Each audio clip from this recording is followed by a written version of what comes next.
Capricorn! Kamusta? Welcome back to Pinay Angel Tarot. This is your February kapalaran para sa mga Capricorn. Sun, Moon, Rising, and Venus signs, general love and career reading. So, maaaring mag-resonate o hindi. Take nyo na yung nag-resonate. Hayaan nyo na yung hindi nag-resonate. Pero, pag nag-resonate, i-comment nyo para alam ko. Okay? Kamusta na kayo, guys?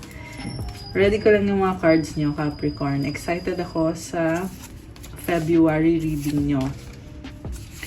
By the way, kung kailangan nyo ng gabay, pwede kayo magpa-private reading sa akin. Message nyo lang ako sa Facebook page ko, Pinay Angel Tarot. Or, i-chat nyo ako sa Viber or sa WhatsApp. Nasa description box po yung contact details. And kung kailangan nyo ng crystals, message nyo ako sa Instagram ko. Nandun po nakapost lahat ng crystals to attract love, money, wealth, prosperity, and abundance, for protection, creativity, motivation, at marami pang ibang benefits. So, mamaya after the reading, I will tell you more. So, for now, proceed na tayo sa reading natin, guys. Oh, 111 on the clock. Okay, ayan, may angel numbers tayo. So, ang moon card na nakuha mo, it's time to take action, new moon in Aries. Oh, take action. Parang ang lakas ng motivation mo ngayon. I feel like this is a good year for you. Kasi magsa-start na Chinese New Year this coming February 10. Mag-Year of the Dragon na. And kakaiba ang dala ng energies na to para sa'yo, Capricorn. And nakita ko sa'yo dito. You are motivated. Palaban ka. Okay. Next card is meditate and contemplate, new moon in Pisces. So, kailangan mong mag-meditate at pag-isipan yung sitwasyon mo. Mukhang malakas din ang intuition mo ngayon. Okay. And then, next card. Bond. Okay. A love bond grows stronger over time. Wow! So, nagbo-bloom yung relationship nyo. Parang yung flowers. Ayan, may flower, oh. Next card is honor. Honor your loved one and you will notice your relationship becoming stronger. So, pahalagahan mo daw yung taong mahal mo kasi pag ginawa mo yun, lalakas or magiging strong lalo yung relasyon nyo. Ayan. Okay. So, from the tarot naman, ang overall energy mo is 10 of Candles. Oh my gosh. Ang dami mong responsibilidad sa buhay. Parang pasan mo ngayon yung bigat na yan. Kaya, nagmamadali ka na ding tapusin yan. Pero ang sabi sa'yo ng card dito, take it one step at a time. Huwag masyadong madaliin kasi habang minamadali mo, lalo kang nahihirapan. So, be easy on yourself. Again, this is a very fiery energy. Very passionate. Ang dami mo na din kasing pinagdaanan. Okay. So, sa recent past, parang nakita ko gusto mong kontrolin yung sitwasyon. Gusto mong maayos lahat. Okay. So, ang cards mo sa recent past is 2 of Cups, 10 of Keys, 4 of Cups. Merong person dito. Okay. Pwede din tong sa career nyo, guys. May nakita kong kontrata dito na tinanggap mo yung kontrata na yan, pero parang hindi ka masaya. Bakit kaya ganon? And then sa love naman, nakikita ko na tanggap mo yung taong yan, pero may something dito na parang hindi ka kontento. May hinahanap ka na something better para sa'yo. So, ayan o. Nagdesisyon ka nito eh. Nagdesisyon ka. Pinili mo yung taong yan. Pero may problem eh. Parang, alam mo yung reluctant ka. Gusto mo, pero, what I mean is, ayaw mo pala, pero tinanggap mo. Okay, tingnan natin kung bakit ganon. So, next card sa current energies, Princess of Elixirs, the Oracle, and the Strength card.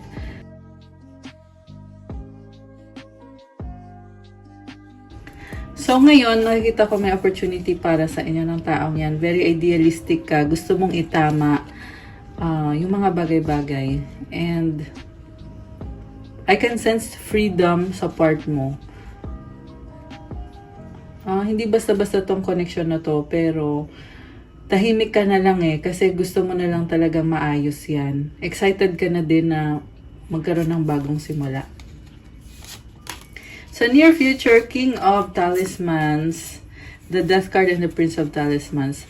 So eventually sa huli, tatapusin mo yan at parang nakikita ko, gusto mo na lang talaga matapos. May something dito na kailangan mong sumunod kahit parang hindi mo gusto. Pero tinitiis mo na lang, iniisip mo na lang, kaya ko to, malalampasan ko to. And then sa huli nakikita ko na eventually magtatapos din yan.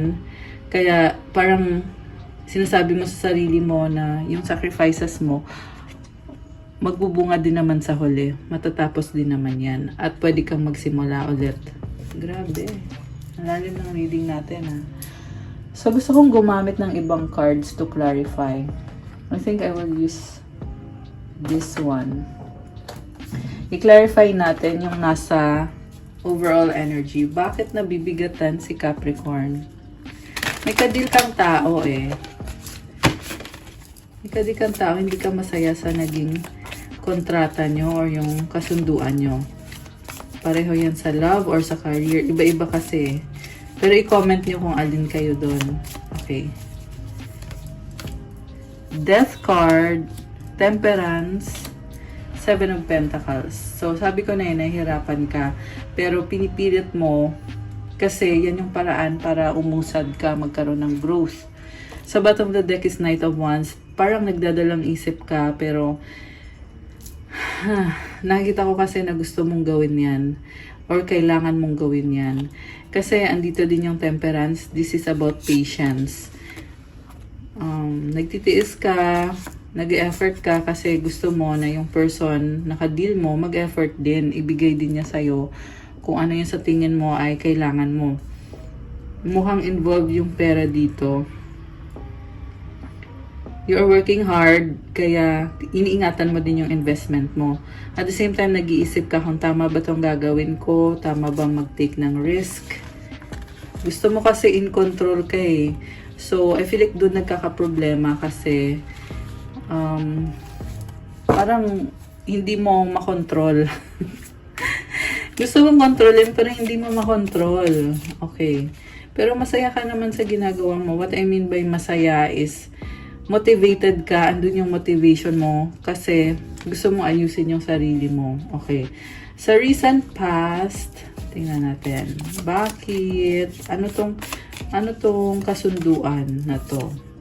Six of Pentacles, the Chariot, King of Cups. Oh. Committed sa isang relationship, there is give and take. Sobra yung excitement mo dito at yung love. Six of Swords, very naman to, positive naman yung nakikita kong iniisip nyo dito na parang walang problema. Pero at the same time, nag-iisip ka din, tama ba yung ginagawa ko? Kasi mamaya magmukha akong tanga. Lumabas kasi yung the Fool card na parang andun yung pakiramdam na hindi ka sure kung mag-workout ba yan. Pero itatry mo pa rin. Itatry mo pa rin. So, ito na nga yung cards mo. Grabe yung happiness mo dito sa taong yan. Kaya, ilalaban mo talaga. Nakita ko there is exchange of energies, give and take. Tulungan kayo, nagmamahalan kayo, masaya lang kayo. Sinusuportahan nyo isa't isa. Okay. Pero, bakit lumabas yung Four of Cups? Tingnan natin Tower. Okay, kasi merong pagbabago. Five of Wands. Ayan, gulo-gulo, conflict. Six of Cups.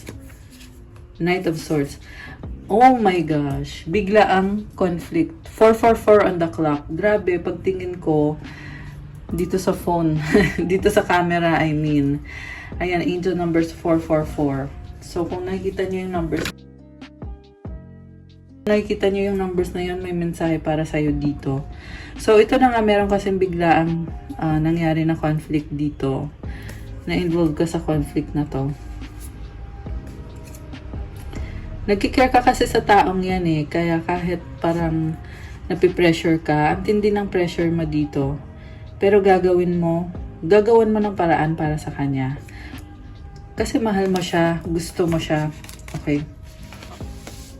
Check natin yung sa current energies.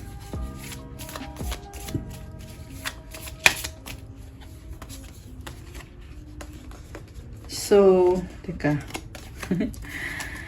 Nagdikit-dikit yung cards. 6 of Wands, 5 of Cups, and Knight of Cups. Ngayon, lumabas dito, mukhang naayos nyo na yung conflict.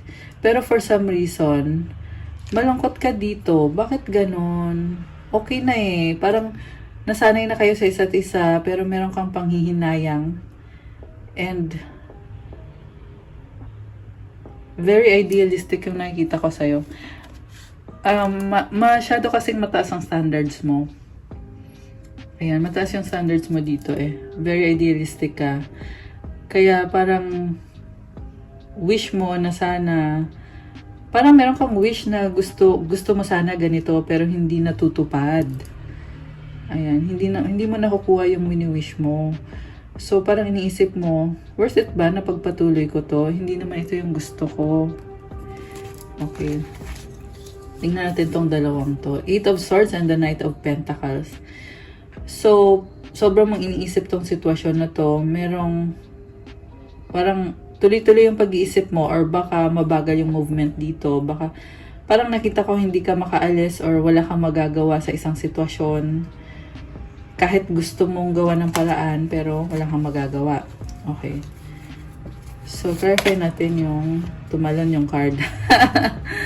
So, ang lumbas na card is 10 of Pentacles. Meron pa, 3 of Pentacles. So, meron kayong pinagsamahan ng taong yan. Pareho kayo, tinutulungan niya isa't isa. Mukhang meron kayong pinag-aaralan. Ayan, meron din siyang ginagawa dito. You are creating something to create stability sa connection na yan. Okay, oh my gosh, grabe. So, clarify natin yung the oracle. Emperor, Page of Wands, Queen of Cups. So, ang nakita ko dito, sa bottom of the deck naman ay 7 of Swords. May mga bagay na ayaw mong ipaalam sa taong yan kasi maapakan yung ego mo.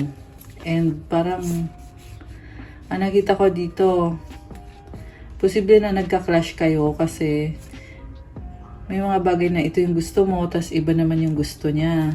Oh my gosh, grabe. 2 of Pentacles, 50-50 ka ngayon, pabago-bago ka ng isip. Ayan. Kasi, may sarili kang ang standards, but at the same time, nakita ko na nagbabago yung isip mo. Parang, nakita ko din na gusto mo ding ibigay sa taong yan kung ano yung hinihingi niya, kung ano yung gusto niya, kasi nagkikare ka sa kanya ng sobra. Parang may kadi kang water sign, Cancer, Pisces, Scorpio, or this can be any sign. May lumabas din na Aries energy. Okay.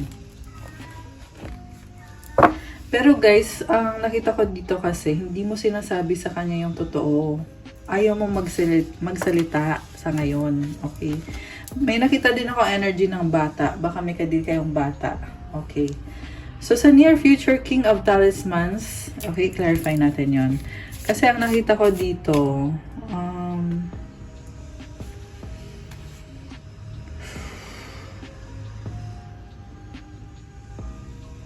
pagbabago. Okay? And hirap na hirap ka sa pagbabago. Bakit ganun? Okay. 7 of Swords. Okay, kanina yan lumabas. Lumabas ulit. Page of Cups, Ace of Pentacles, Ace of Cups. Oh, wow. 8 of Cups sa bottom of the deck. So, gusto mong tumalikod. Parang ayaw mo ng responsibilidad.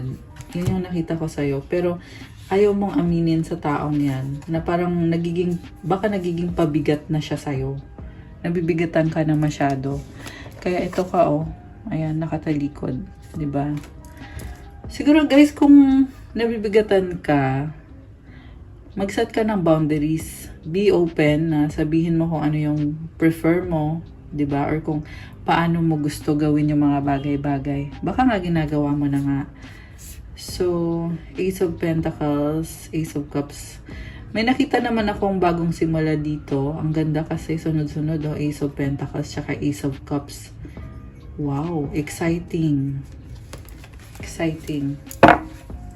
So, ibig sabihin, sa pagtalikod mo, magkakaroon ka ng more opportunity para gawin mo yung magpapasaya sa'yo. Baka gusto mo lang unahin yung sarili mo.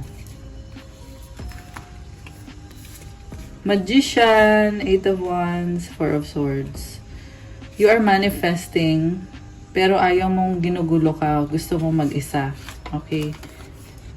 Ace of Swords. Oh, sabi ko na eh, ayaw mo nang ginugulo ka.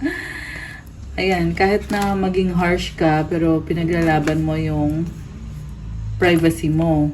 King of Wands. Oh, the Star. Wow.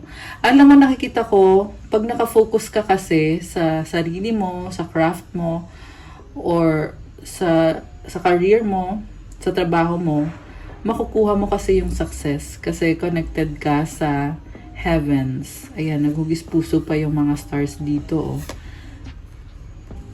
Ayan. You are very motivated. At the same time, nakikita ko dito na meron kang tinatapos na connection. Parang sabi dito, possible guys na kino-consider nyo na either ikaw or yung person mo, natapusin yung connection nyo.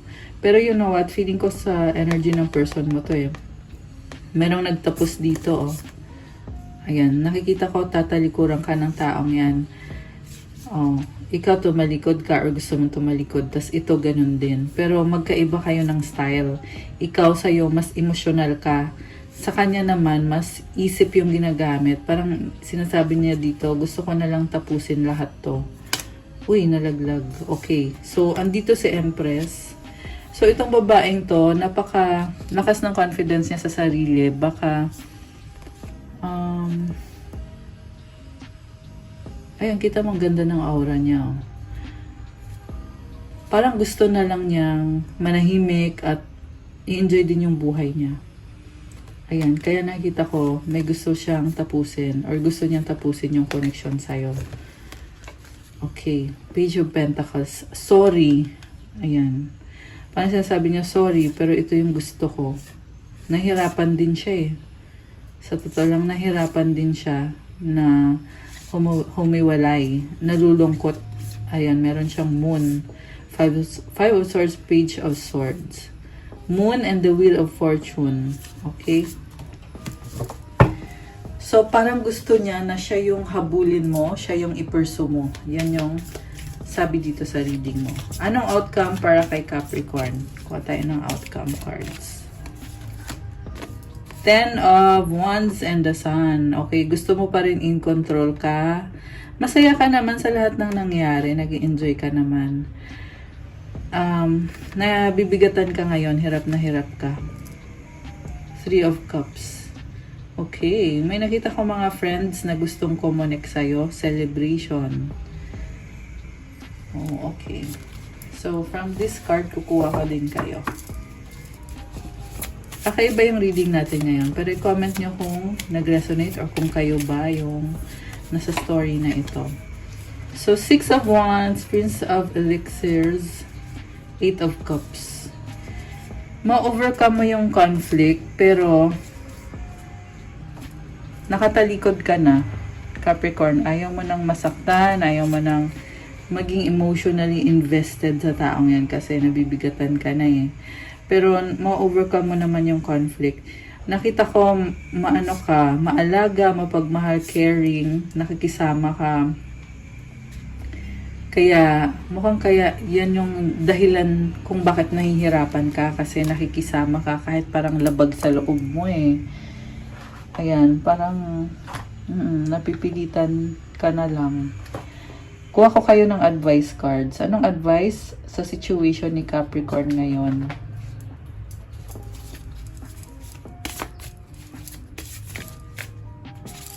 Isa pa. Anong advice para kay Capricorn? Okay. Calmness. The inner divine is the witness of all, remaining still and quiet even during intense turbulence. So take a deep breath and then say, quiet my mind, dear Lord, may your peaceful calm take over. Kapag magulo daw yung isip mo, kumalma ka, mag-inhale and exhale, at hiling mo kay God na bigyan ka ng peace and calm. Ayan, i-release mo yan, i-surrender mo yan kay God. At si God yung magbibigay sa'yo ng peace of mind. Ayan. And change. Don't scare yourself with the next 40 steps. All you need is that one next action. You can say to love, just show me the first step and change me into one who can take it. Merong pagbabago natatakot ka, pero ang sinasabi sa'yo dito, simulan mo daw. Ayan, nilang simulan mo lang daw, gawin mo yung unang step. Kasi pag ginawa mo yon, magtutuloy-tuloy yan at magdadala ng pagbabago sa'yo. Oh my gosh, I love it. Merong change. Kita mo yung butterfly. So, itong change na yan, magdadala ng abundance para sa'yo. Ayan. Okay guys, that's what I have for you Capricorn para sa iyong February kapalaran. Thank you for watching. I-like nyo na tong video na to. Comment kung nag-resonate ba or kung nagustuhan nyo ba or kung ilang percent nag-resonate ang reading na to. Kung kailangan nyo ng gabay, pwede kayong magpa-private reading sa akin. Message nyo lang ako sa Facebook page ko, Pinay Angel Tarot, or sa Viber or sa WhatsApp para mas mabilis. Nasa description box po yung contact number ko.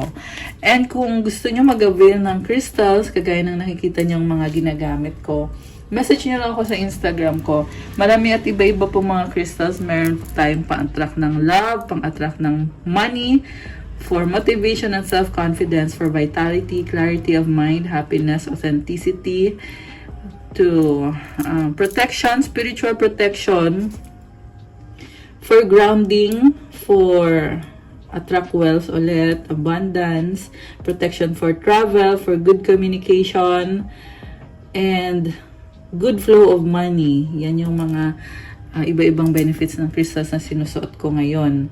And magkakaiba po ng prices kasi magkakaiba din ng value bawat crystals, guys. Itong mga crystals na to ay galing pa sa iba-ibang bansa. Kaya napakaganda po ng quality at syempre alagang-alaga ko yan. Kung bibili kayo, meron na yung specific intentions kasi gusto ko pag bili mo ng crystals at pagdating sa'yo, nasa best, talaga siya, pinaka highest vibration at meron ng specific na intention para sa'yo para hindi ka na mag-iisip kung anong gagawin mo kasi nagawan nalagyan na ng specific intention para sa'yo. So, ayan guys, message nyo na lang ako. And thank you so much. Siyempre, i-follow niyo ako sa mga social media accounts ko to show your support. Have a good day, Capricorn. I'll see you again soon. God bless and stay safe. Bye!